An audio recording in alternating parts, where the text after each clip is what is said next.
उपनिषदों ने कि निर्वासना द्वार है।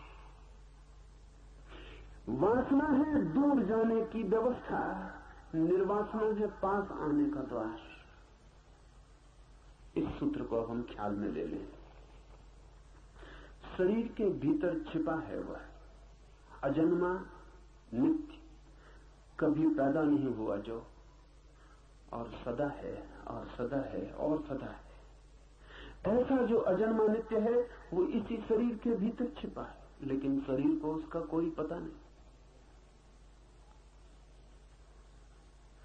शरीर है पृथ्वी का अंग, वो पृथ्वी के भीतर छिपा है, पर पृथ्वी को उसका कोई पता नहीं।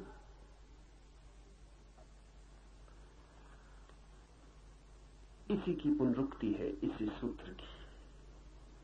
अग्नि के भीतर छिपा है, अग्नि को पता नहीं, सब जगह छिपा है, और जहां छिपा है, जिसके भीतर छिपा है उसे ही पता नहीं। क्यों? क्योंकि जिसके भीतर छिपा है वो बाहर दौड़ रहा है। आपने कभी अनुभव किया शरीर की भीतर की तरफ दौड़? अगर आप अनुभव कर लें तो समाधि उपलब्ध हो जाए। आपने शरीर की बाहर की तरफ दौड़ अनुभव की है? एक सुंदर काया दिखाई पड़ती, शरीर दौड़ने लगा, पुलक आ गई, शरीर का रोआ रोआ भागने लगा। एक सुंदर फूल दिखाई पड़ा, आंखें भागने लगी। एक सुंदर ध्वनि सुनाई पड़ी, कान भागने लगे। शरीर भागता है सदा बाहर की तरफ। कभी आपने अनुभव किया कि भीतर की तरफ भी शरीर भागा? कभी अनुभव नहीं किया। तो शरीर को पता भी कैसे चले कि कौन भीतर छिपा है, जहां शरीर जाता ही नहीं, जहां शरीर कभी देखता नहीं, सुनता नहीं, खोजता नहीं, शरीर को पता कैसे चले? शरीर अपरिचित रह जाता है उससे ही जिसका वो शरीर है। सब दौड़ बाहर की तरफ है, इसलिए भीतर अज्ञान छा जाता है। ये सूत्र अनेक अनेक द्वारों से एक ही बात की पुनरुक्ति है। वायु के भीतर जो छिपा है वायु उसे जानती नहीं। मन जिसका शरीर है मन उससे अपरिचित। अहंकार जिसकी देह है अहंकार उसके प्रति अनजान। चित्त जिसका शरीर है, अक्षर अव्यक्त जिसका शरीर है, वो भी उसे जानते नहीं जो भीतर छिपा है। मृत्यु भी उससे अपरिचित रह जाती है जिसकी मृत्यु घटित होती है। जो मरता है, इधर अजीब वाक्य है, क्योंकि जो मरता है मृत्यु उससे अपरिचित रह जाती है। जो मरता है वो मरता ही नहीं। मृत्यु जब घटती है तो कौन मरता है? कोई भी नहीं मरता, क्योंकि शरीर सदा से मरा हुआ है, उसके मरने का कोई उपाय नहीं। और शरीर के भीतर जो छिपा है वो सदा से अमृत है, उसके मरने का कोई उपाय नहीं। सिर्फ संबंध टूटता है अमृत का, और मृत का संबंध टूटता है मृत्यु में। लेकिन मृत्यु इतने निकट भी आके उससे अपरिचित रह जाती है वो जो अमृत है। इसलिए तो हम कितनी बार मर चुके और हमें अब तक पता नहीं चला कि हमारे भीतर वो भी है जो मरता नहीं है। इस अपरिचय की प्रक्रिया ही यही है कि निकट आके भी भीतर देखना नहीं हो पाता, देखना बाहर ही होता रहता है। मरता हुआ आदमी देखे, मरने को पड़ा है लेकिन बाहर ही देखता रहेगा। अभी भी भीतर जाने का मन नहीं हो रहा उसका। मृत्यु उसे ढकाती है, हटाती है शरीर से, लेकिन वो पकड़ रहा है, जोर से पकड़ रहा है, और भी जोर से पकड़ रहा है जैसा उसने कभी नहीं पकड़ा था। इसलिए वृद्ध आदमी कुरूप हो जाते हैं, जवान सुंदर मालूम पड़ते हैं। उसका कारण गहरे में शरीर ही नहीं है। जवान शरीर को पकड़ता नहीं, अभी आश्वस्त है। बूढ़ा शरीर को पकड़ने लगता है, उस पकड़ने से सब कुरूपताएं पैदा हो जाती।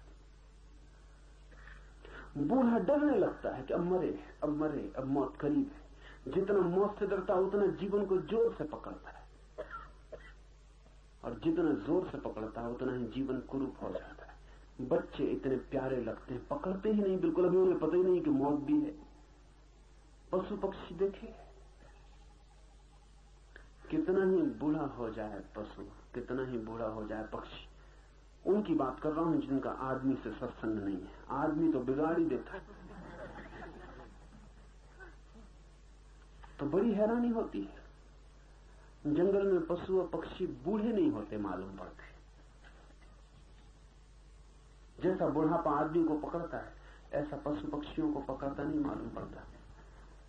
बच्चे ही बने रहते हैं, किसी गहरे तल पर उन्हें पता ही नहीं कि मौत होने वाली है, इसलिए कोई शरीर की पकड़ नहीं आती। बच्चे में जो ताजगी है, जीवन सहज है, मौत की पकड़ नहीं है कोई। बुढ़ापे में कठिनाई आ जाती, मौत साफ होने लगती। जिंदगी अब चेष्टा है, अब प्रयास से जीता है आदमी, अब इंच इंच सोच के चलता है कि कहीं मौत ना आ जाए।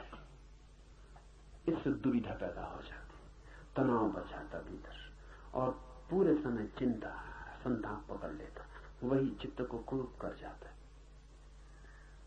मौत भी नहीं जान पाती उसको जो भीतर छिपा अमृत है। कारण एक ही है कि भीतर देखने की घटना ही तब घटती है जब बाहर देखने का सारा सिलसिला व्यर्थ हो जाए। इसे थोड़ा हम समझ लें। व्यर्थ कई बार होता मालूम पड़ता है, फिर भी होता नहीं। ऐसा नहीं है कि आपको व्यर्थ नहीं हो जाता है, आपको भी व्यर्थ हो जाता है। एक कार खरीदने का सोचते थे, खरीद ली। जब नहीं खरीदी थी तो रात उसके सपने भी आते थे।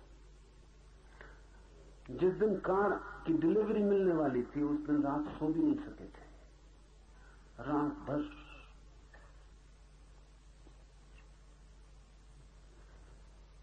ओर्टेगा वाई गासेट ने लिखा है,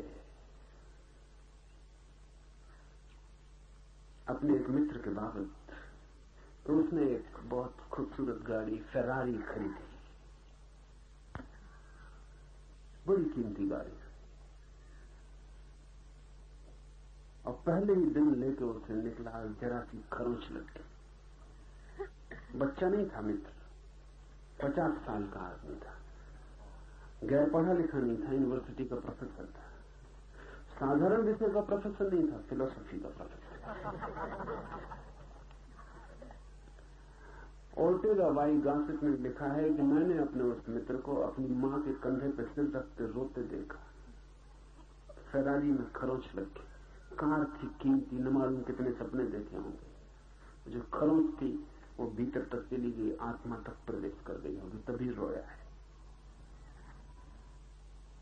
रोते आप सब भी हैं। वो आदमी जरा ईमानदार रहा होगा, खुली सड़क पर मां के कंधे पर सिर रखकर रोने लगा।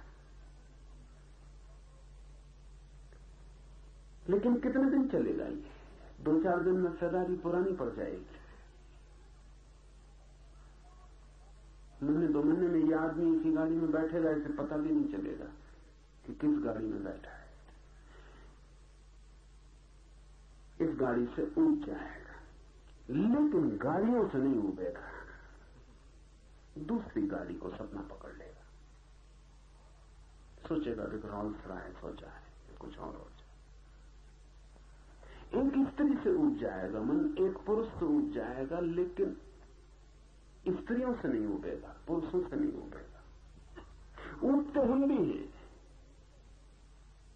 लेकिन हमारी ऊब वस्तुओं से बंधी होती है।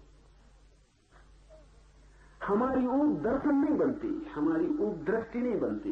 एक चीज से ऊबते हैं तो ठीक वैसे ही दूसरी चीज से पकड़ जाते हैं, और ये सिलसिला जारी रहता है। इतना ही फर्क है आप में और किसी बुद्ध में कि आप एक स्त्री से ऊबते हैं, दूसरी स्त्री में रस बना रहता है। अपनी स्त्री से ऊब जाते हैं, दूसरे की स्त्री में रस बना रहता है। जो पास है वो व्यर्थ हो जाता है, लेकिन जो दूर है वो सार्थक मालूम रहता है। वो भी कल पास आके व्यर्थ हो जाएगा, लेकिन सभी चीजें पास नहीं आ पाती, कुछ चीजें दूर बनी ही रहती। इसलिए रस बना ही रहता, वासना दौड़ती रहती। बुद्ध एक स्त्री में ऊब के समस्त स्त्री से ऊब जाते। बुद्ध एक महल में रह के सब महलों में रह लेते। बुद्ध के लिए एक घटना काफी है, ये वैज्ञानिक बात है। एक पानी की बूंद अगर जान ली जाए तो सब सागर जान लिए गए। वो पागल होगा वैज्ञानिक जो पूरे सागरों की जांच करता रहे और कहे कि जब मैं सब पानी की बूंदों की जांच कर लूंगा तब वक्तव्य दूंगा कि पानी हाइड्रोजन और ऑक्सीजन से बनता है। हम सब वैसे ही पागल हैं। एक वैज्ञानिक एक बूंद को परख लेता, खोज लेता, तोड़ लेता, पा लेता है कि H2O ये उदजन और ऑक्सीजन के अणुओं का ऐसा जोड़। खत्म हो गए, सब सागर व्यर्थ हो गए, सब सागर जान लिए गए। अब कहीं भी होगा पानी, न केवल इस पृथ्वी पर। वैज्ञानिक कहते हैं कि कोई 50,000 पृथ्वियां होंगी